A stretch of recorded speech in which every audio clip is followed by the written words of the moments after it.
Mga kabisnes naming minamahal, makikisuyo po kami. Naglalambing po kami sa inyo. Kumari po sana ay pakisuportahan natin Alminda Cariaga Mix Vlog. Alminda Cariaga Mix Vlog. Right? Alright! Bira! Bira! Hi everyone! Welcome back po sa ating YouTube channel. Magandang umaga po around Pilipinas at magandang umaga din sa atin sa Middle East.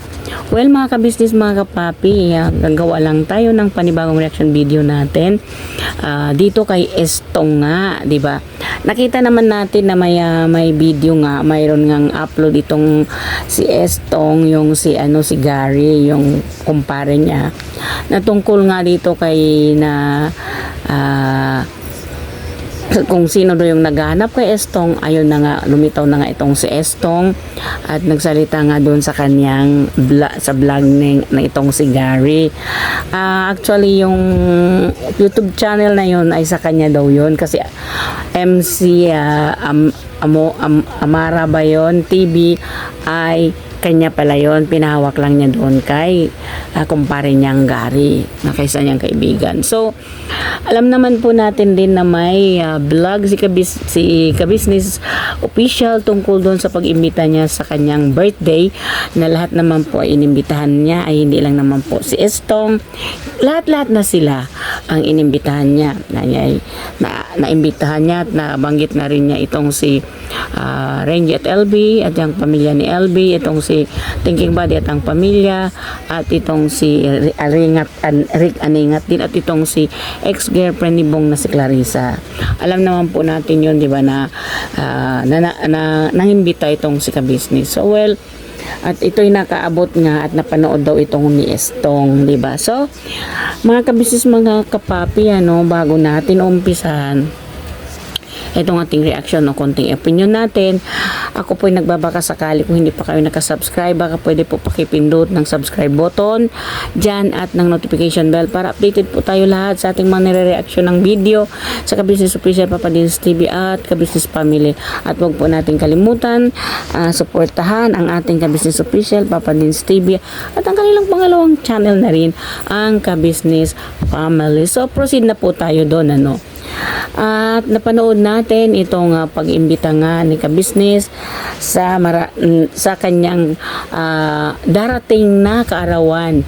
Ito nga ay itong birthday niya, itong September. So ito ay naingimbita nga siya, inimbitahan niya itong sila Estong, sila lahat na sila, di ba? Nakita naman po natin, narinig natin na inimbitahan nga ito ni Kabisnes, So well, sa ganung pamamaraan mga kabisnes, mga kapapi, ay may nakapanood nga dito sa sinasabing pangingimbita ni Kabisnes dito kay Estong. So nakarating nga ito kay Estong, at yun nga ay mayroon silang vlog na yung kumpare niya si Gary ang nag-vlog na nilagay niya yung pamagat. Sino daw yung naghahanap kay Estong, andon na si Estong at nagsalita na rin sa vlog nitong si Gary. Actually itong MC Amara MTV, Amura MTV ba, hindi ko matandaan. So well, correct me if I'm wrong, mga kabisnes, mga kapapi, mga viewers natin dyan.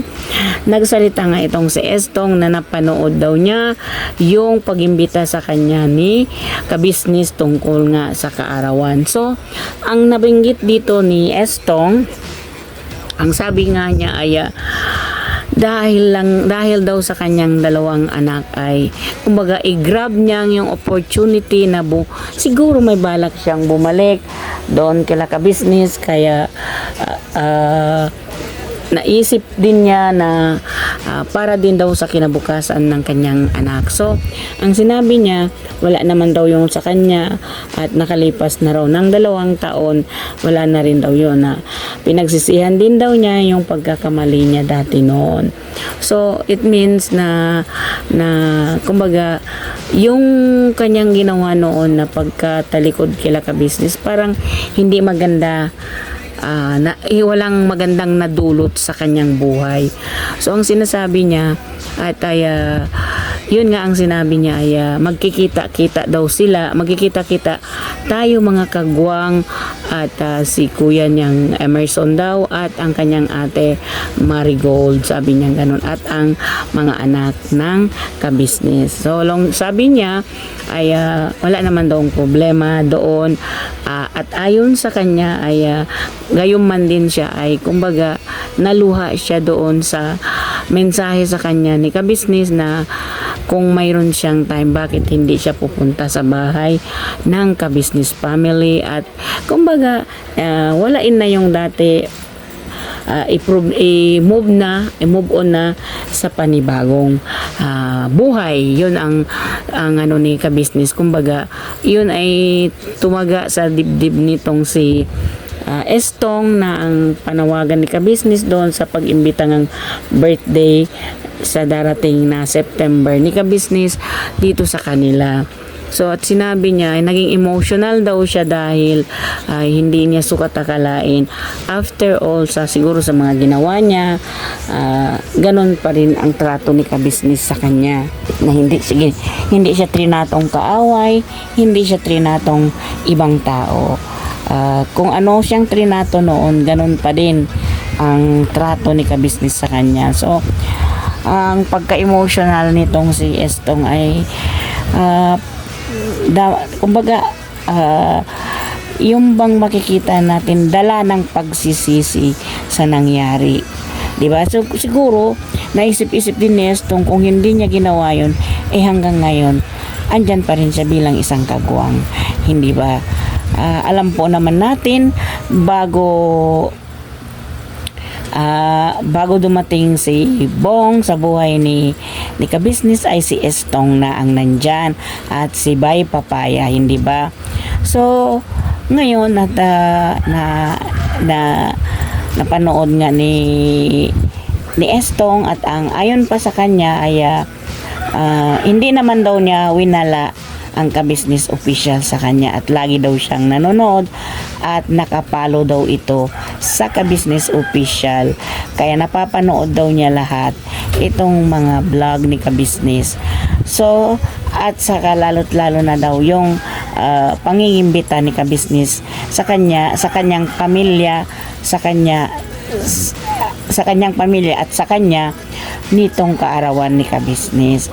Naging emotional si Estong dito kasi nga siguro naalala niya kung paano siya minahal ni kabisnes bilang isang hindi naman sila tinuring bilang isang ibang tao, tinuring naman sila ni kabisnes na para silang kamag-anak. So dito kay Estong ayon sa kanya ay kumbaga siguro nag-aantay lang siya ng pagkakataon na mapunta talaga siya, kasi yun ayon naman talaga sa kanya na pupunta naman daw talaga siya sa bahay ng kabisnes family. Kumbaga siguro nag-aantay lang siya ng pagkakataon na magandang panahon at pupunta rin daw siya.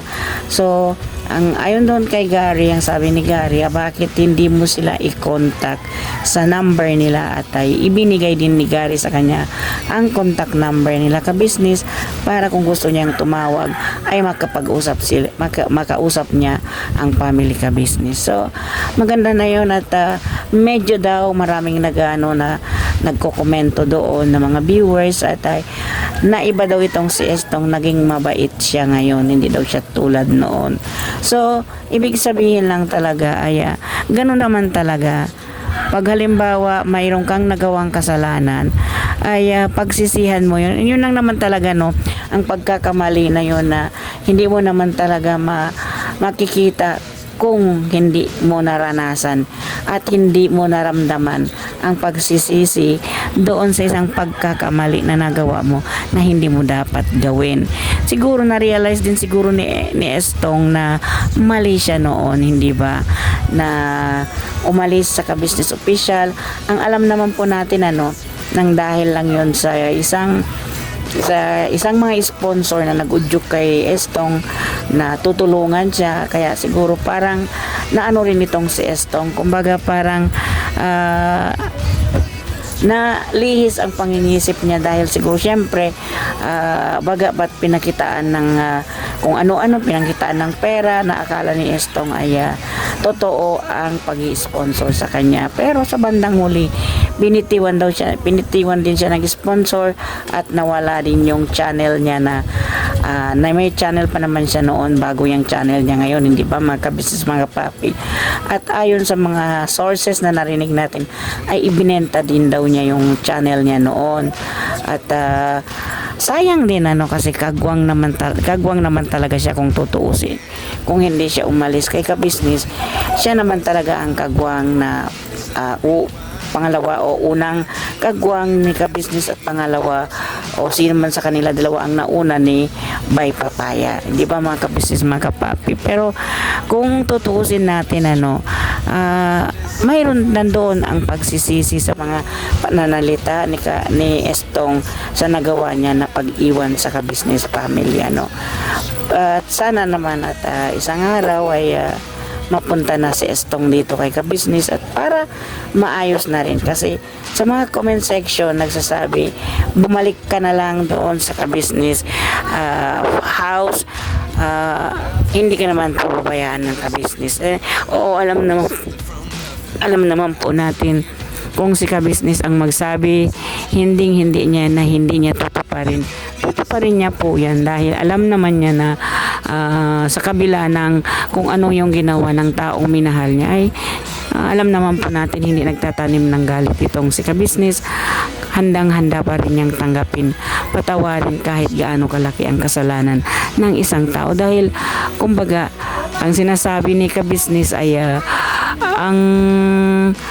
ang Diyos nga daw ay magpatawad. Di ba? Tayo lang mga tao na hindi pa marunong magpatawad. Ang Diyos nga kahit gaano kakaraming kasalanan paulit-ulit ka rin patatawarin ng Diyos once na humingi ka sa Kanya ng tawad. Tao ba kaya? Hindi ba kaya yun ang nasa rules ni kabisnes, ang isang ganon na napakabait naman talaga na after all those years, after kung ano yung ginawa sa kanya ni Estong, ay handang-handa pa rin siyang bumalik si Estong dito sa kanilang family kabisnes. So dito naman sa nakita natin sa sinasabi ni Estong ngayon sa kanya ay kumbaga pinagsisihan din naman talaga niya yung nangyari.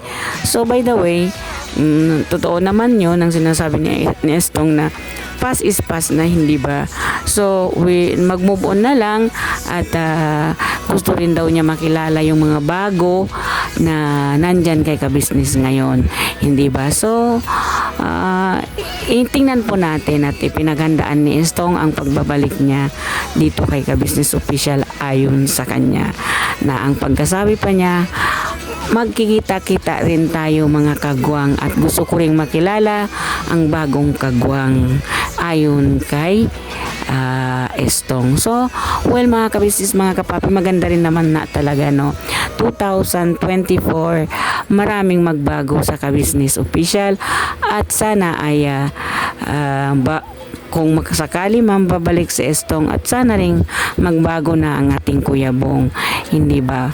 Yun naman talaga ang kay kabisnes, ang kanyang taong minamahal ay hindi na aalis sa kanya, di ba? Para alam naman po natin na ang puso ni kabisnes ay parang pusong mamon na maawain, di ba? Hindi naman talaga niya kayang tiisin ang kanyang naalagaan o nakabilang isang family kabisnes mula noon hanggang ngayon, ay hindi niya yan nasasabihin natin hindi tatanggapin. Paulit-ulit man yan umalis, paulit-ulit pa rin niya yan tatanggapin. Ganon ang may pusong ginto itong si Mr. and Mrs. Kabisnes at ang Kabisnes family, pati yung mga anak niya, hindi alam naman po natin, hindi ba mga kabisnes, mga kapapi? Well, hanggang dito na lang po ang aking reaction video, sarili kong opinion. Sana po nagustuhan ninyo. Kung nagustuhan po ninyo, Please don't forget to subscribe, share, and likes and comments my reaction video dito sa Ka-Business Official, Papa Dins TV, at ang Ka-Business Family. And please don't forget to subscribe ang mag-amang ito, Ka-Business Official, Papa Dins TV, at ang pangalawang nilang channel po, ang Ka-Business Family. At huwag po natin kalimutang suportahan din ang ating 6 na kagwang at ang mga kaibigan ni Ka-Business, ang Wakiwak TV, Kahimas TV, Bong MTV, at ang kaisa-isang best friend ni Papa Dins ay ang Papa Sundot TV, at ang aking mga kasamahang magigiting reactor. Shoutout sa inyo, sina Taong Gala, Anime Reactors TV, Mampres Channel, Kalingap Turak, PLC Katangay, Analisa Reality Vlog, at ang MK Inday Ukray TV, at ang inyong lingkod, Alminda Mix Vlog, nagsasabi, may Allah bless us all. Birabanat lang tayo mga ka-business. Sa susunod kong reaction video, bye-bye, makita-kita po tayo. May Allah bless us all again. Bye po.